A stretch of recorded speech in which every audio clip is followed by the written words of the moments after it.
¿cómo estás? Hoy nos toca aprender sobre ciencias naturales y el mundo que nos rodea. Seguro sabes lo que es la temperatura, pero ¿conocen los muchísimos usos que tiene en nuestra vida diaria y cómo afecta cada una de nuestras actividades? La cocina, por ejemplo.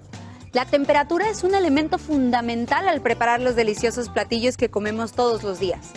Así que prepárense, laven muy bien sus manos y estén muy atentos porque hoy aprenderán algo con lo que seguramente podrán aconsejar al chef de la casa para que la comida le quede deliciosa. ¿Listos con papel y lápiz? ¡Comencemos! Pero antes, vámonos con Ajo Listo para que nos enseñe cómo lavarnos las manos correctamente. Lava muy bien tus manos con agua y con jabón durante 20 segundos.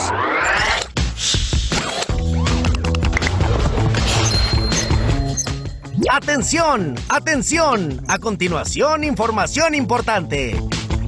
Lavarnos las manos varias veces al día es importante para prevenir cualquier enfermedad.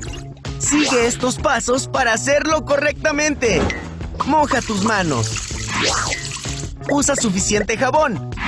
Frota tus palmas una con la otra. Ahora, frota la palma de una de tus manos contra el dorso de la otra, entrelazando los dedos. Repite lo mismo con la otra mano. Frota los dedos. Ahora haz como que rasguñas la palma de tus manos para lavar tus uñas. Enjuaga tus manos con agua.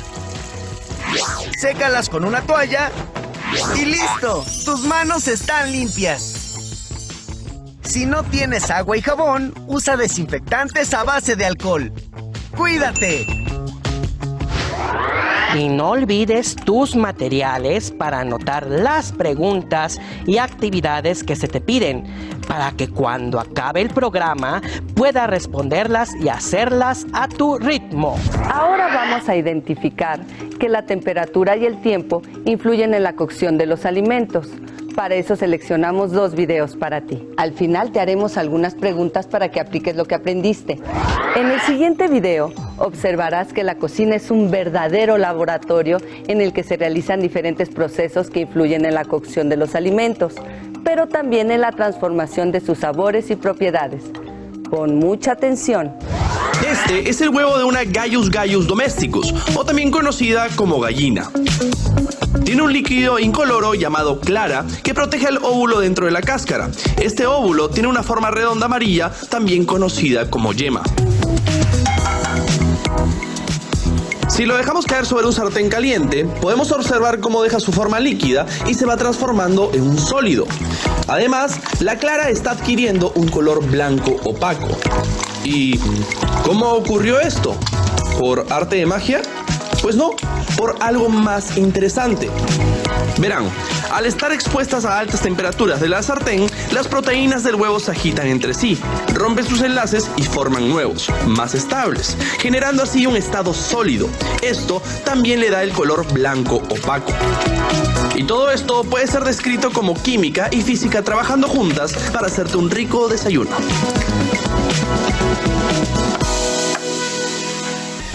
Y el día de hoy nos dedicaremos a explorar la ciencia y la tecnología detrás de todos los procesos que ocurren en ese laboratorio. La cocina es un laboratorio lleno de procesos físicos y químicos que suceden a diario.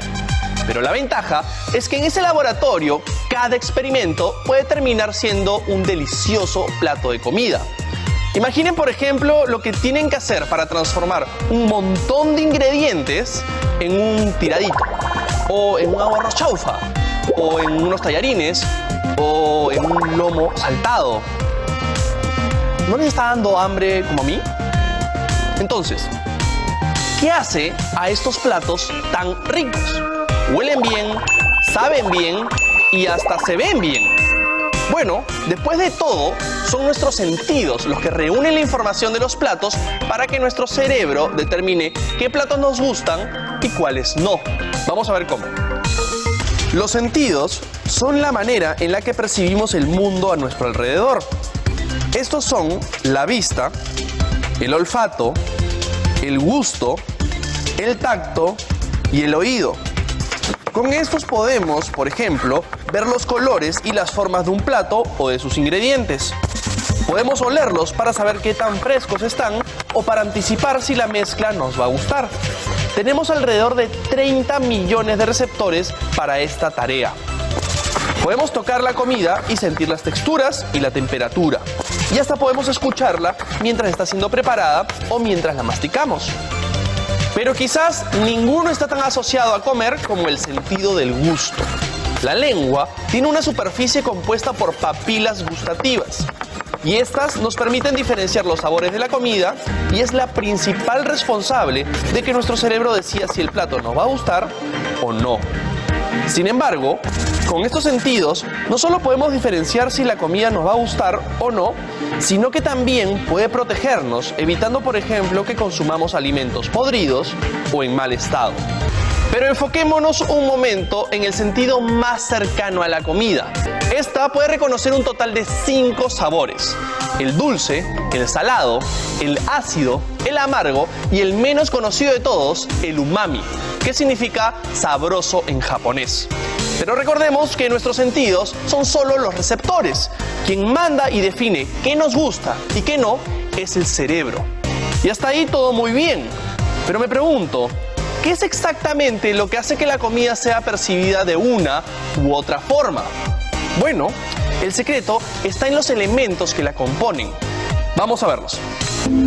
¿Por qué comemos? Uno de los procesos más importantes para nuestra supervivencia es la alimentación. Nos permite reponer nutrientes y otros componentes que necesitamos para nuestro cuerpo en funcionamiento. Estos componentes se encuentran en los productos que comemos a diario: carbono, hidrógeno, oxígeno y nitrógeno, seguidos del azufre, el calcio, el sodio, el potasio, el fósforo y el hierro. Son algunos de los elementos químicos que están presentes y son esenciales para las células vegetales y animales. Cuando estos elementos se combinan, obtenemos productos como el agua. Los vegetales contienen mucha agua. Los cereales son ricos en hidratos de carbono. Las carnes son ricas en proteínas y las nueces son ricas en grasas. El 2% de la composición son vitaminas adicionales, colorantes, aromatizantes y saborizantes, entre otros agentes bioactivos. Si bien todos tenemos distintas dietas, es importante para todos obtener estos insumos de algún medio u otro para poder considerar una alimentación sana. ¿Se imaginaban que dentro de la cocina había tanta complejidad? Es todo un laboratorio.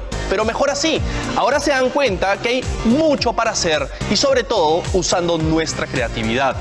Podemos probar distintos sabores y combinarlos para crear infinitos platos nuevos. ¿Se imaginan, por ejemplo, comer un arroz chaufa con mango? ¿O un pollo frito con arroz con leche? Bueno, quizás la creatividad tiene un límite y hay sabores que no quedarían bien juntos. No todos los experimentos son exitosos, pero es finalmente bastante relativo y son procesos químicos y físicos. ¿Quieren saber cuáles son? Veámoslos. El truco es conocer la receta. Y al fin y al cabo, una receta no es más que una fórmula diseñada para combinar ciertos elementos en cierto orden y hacerlos pasar por determinados procesos. Es como hacer un experimento que al final terminas comiéndote. Pero mejor veamos esta nota para conocer cuáles son esos procesos.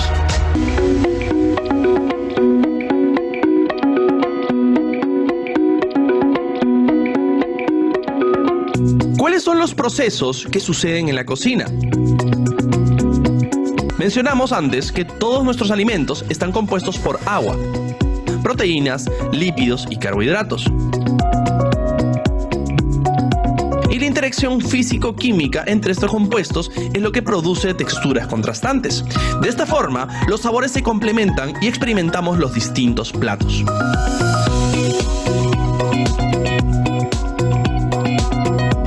Ahora, mientras preparamos un lomo saltado, podemos observar el proceso químico del calentamiento sobre los vegetales y la carne. El sabor de la carne cocida se debe a la hidrólisis de proteínas y de grasas y a la solubilización del colágeno, además de las especias y condimentos añadidos. Mientras que en el caso de los vegetales, cuando se calientan, el contacto con el agua provoca la lixiviación o extracción de compuestos hidrosolubles, como pigmentos, vitaminas y minerales. Y para evitarla se recomienda una cocción rápida. Cuando freímos alimentos, podemos llegar a temperaturas de hasta 180 grados centígrados o más.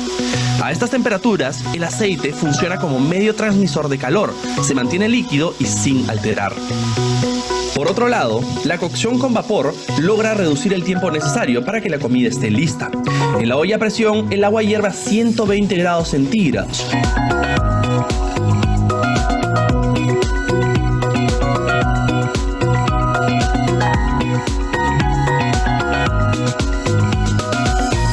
Bueno, ¿están listos para cocinar sus platos favoritos?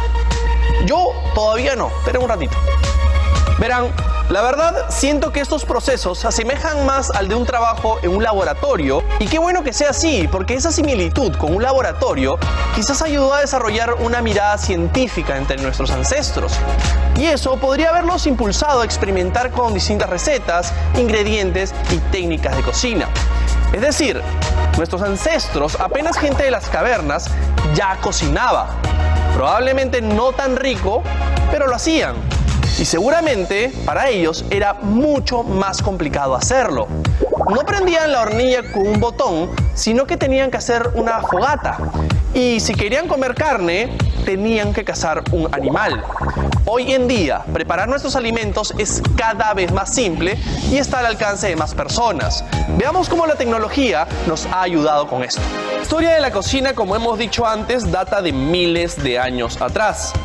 Digamos que todo comienza hace un buen tiempo, más o menos 500.000 años antes de Cristo, cuando descubrimos el fuego y nos dimos cuenta que poniendo carne en él sabía mejor y no nos caía mal. Estuvimos por miles de años así, hasta que entre 7.000 y 5.000 años antes de Cristo empezamos a usar hornos de adobe para cocinar. Este proceso se siguió hasta el siglo XVII, en donde se construían cámaras con ladrillos y se cocinaba la comida adentro. Obviamente, además de avanzar tecnológicamente, la sazón también mejoró. Como saben, la práctica hace al maestro, y estamos hablando de miles de años de práctica. Luego, en 1802, el alemán Frederick Albert Wilson impresionó al mundo con sus cocinas a base de gas. Y finalmente, en 1945, el buen Percy Spencer descubre el poder de las ondas electromagnéticas al derretir un chocolate con ellas de casualidad, inventando así el famoso y muy utilizado microondas. Sin duda, este rubro ha tenido un gran avance tecnológico. Un gran ejemplo de estos avances tecnológicos es el de la olla arrocera y el microondas. Ambas tecnologías están diseñadas para el mismo fin, que es cocinar, pero con distintas técnicas. La olla arrocera, por ejemplo, usa el vapor del agua para cocinar los alimentos dentro de ella, mientras que el microondas usa ondas electromagnéticas de baja intensidad para calentar nuestros alimentos e incluso puede llegar a cocinarlos de por sí. Estas tecnologías en su momento revolucionaron la cocina, pero las innovaciones se siguen dando y hoy por hoy hay muchas que están dando que hablar. ¿Cuáles son algunos de los procesos químicos y físicos que se realizan en la cocina para preparar los alimentos?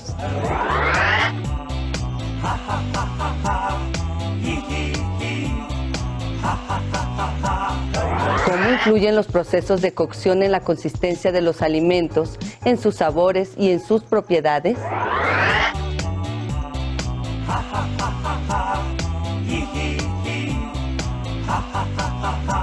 Piensa en el platillo que más te guste. Pídele a algún familiar que te explique cómo se prepara. A partir de ello, observa cómo influye la temperatura y el tiempo para cocinarlo. Ahora vamos a poner a prueba los efectos de la temperatura y el tiempo en la cocción de los huevos. Mira el siguiente video. El cocinero científico. Huevos. El huevo es una fábrica maravillosa. De este huevo pueden salir platos como huevos revueltos, soufflés, claras batidas a nieve o también un pollito. ¿Cómo podemos saber algunas cuestiones científicas sobre el huevo? Por ejemplo, si este huevo está crudo o cocido.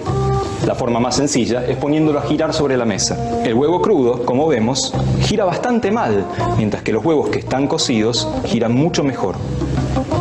Por otro lado, la forma del huevo no es nada casual. Esta forma ovoide con arcos es la que mayor resistencia puede dar a la compresión. Podemos, por ejemplo, tomar el huevo entre el pulgar y el índice y hacer mucha fuerza, pero mucha fuerza, y no lo vamos a poder romper. Es más, podemos rodear el huevo con nuestra mano de forma lo más homogénea posible y apretar con toda nuestra fuerza y tampoco lo vamos a poder romper, porque justamente este arco le genera esta resistencia tan fuerte a la compresión. Veamos qué es lo que sucede con un huevo duro. Cuando cocinamos un huevo sumergiéndolo en agua caliente, se modifican las proteínas de la clara y de la yema. Estas proteínas son diferentes para una y otra, para clara y yema, y se desnaturalizan a temperaturas diferentes. Que una proteína se desnaturaliza quiere decir que modifica su estructura, se desovilla y alcanza una trama diferente. En definitiva, se endurece.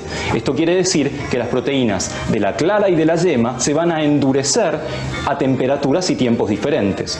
Justamente eso es lo que tenemos aquí. Huevos que han estado hirviendo durante 3, 5, 10 o 15 minutos. Veamos qué sucede con cada uno de estos huevos. El huevo que ha estado calentándose durante 3 minutos, lo podemos cascar y vamos a ver que su textura es completamente líquida. Es lo llamado huevo pasado por agua. Mientras que la clara alcanzó apenas a solidificarse, la yema está aún completamente líquida. El huevo que fue cocinado durante 5 minutos va a tener una textura un poquitito más sólida. Veamos qué sucede. Lo que vemos es que la clara está más brillante, más cocida, y por dentro vemos que la yema se cocinó un poco más. No está del todo cocinada, pero está un poquito más viscosa que el huevo que fue cocinado durante 3 minutos. Para ver qué sucede con el huevo de 10 minutos, vamos a demostrar otro fenómeno bastante interesante. Cómo pelar un huevo en 10 segundos y sin cascarlo completamente. Se hace de esta manera. Se casca una parte, se saca la parte superior, se casca por debajo, se saca esta parte y luego, si funciona bien, vamos a ver, se saca perfectamente entero con un soplido.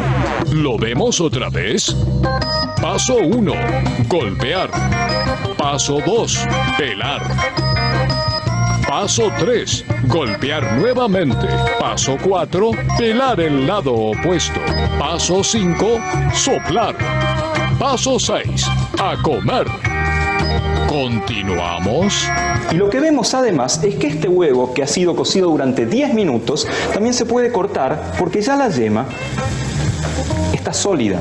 Ya tenemos una clara cuyas proteínas han coagulado y una yema cuyas proteínas también han coagulado. El asunto es no sobrecocinar los huevos. Si los dejamos durante 15 minutos o más, lo que vamos a observar es que se genera un color verdoso en la yema, que no es nada grave, es un compuesto sulfurado, no es tóxico, pero no es muy agradable a la vista. El otro problema que podemos llegar a tener es poner los huevos directamente en agua hirviendo. En general lo que va a suceder es que se cascan, se rompen. Lo que sucede es que el huevo tiene en la parte de abajo, la más ancha, una cámara de aire. Si este aire se calienta y se expande, va a romper la cáscara, como seguramente haya sucedido aquí.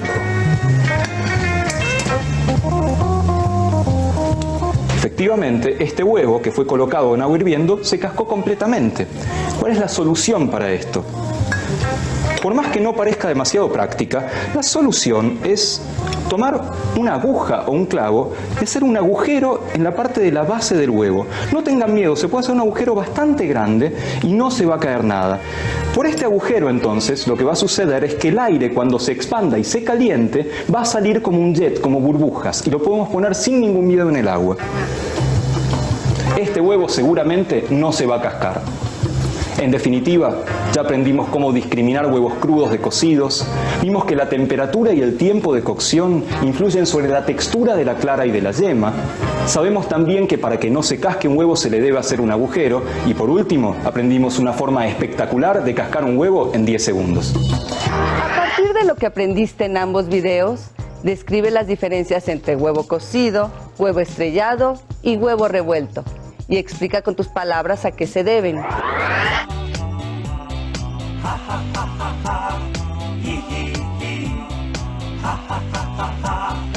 Si en tu casa hay otro libro sobre el tema o tienes internet, explóralos, así podrás saber más. En el libro de texto de Ciencias Naturales de cuarto grado se explica el tema a partir de la página 84. Esperamos que les haya gustado el programa de hoy. No olviden compartir con su familia lo que aprendieron de la temperatura. Recuerden que todos nuestros alimentos deben de estar siempre muy bien cocidos. Así que no olviden hoy, a la hora de la comida o la cena, ver cómo lo que aprendimos